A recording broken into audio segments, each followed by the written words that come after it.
সবথেকে কঠিন কাজ হলো ছলনা বোঝা।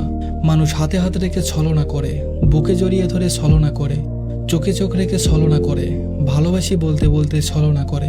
এই মানুষগুলো দেখতে খুব সাদাসিধে টাইপের হয়। উপরে দেখতে সাদাসিধে হলেও আসলে তারা জাত অভিনেতা। তাদের উপরের এই আবরণটার জন্যই আমরা বুঝতে পারি না একটা মানুষ এতটা জঘন্য হতে পারে। একজনকে ভালোবাসি বলতে বলতে আরেকজনকে নিয়ে পার্কে, রেল লাইনে, হোটেলে ঘুরে বেড়ায়।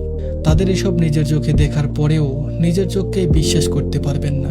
নিজেকে কুয়াশার ঘরের মধ্যে মনে হবে, মেনে নিতে না চাইলেও এটাই সত্য।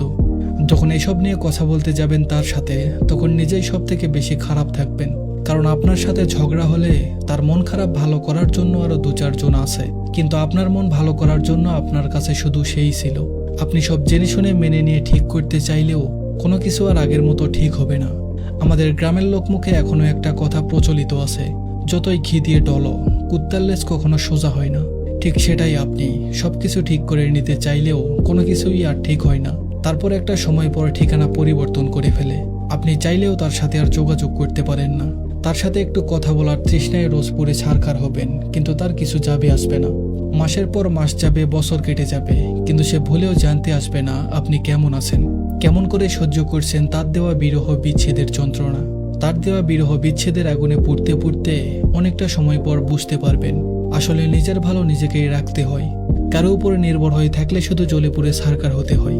তারপর একটা পর্যায়ে ভালো থাকা শিখে যাবেন, তখন আগের মতো এত সহজে আর কাউকে বিশ্বাস করতে পারবেন না। বিশ্বাসটা একেবারেই মরে যাবে।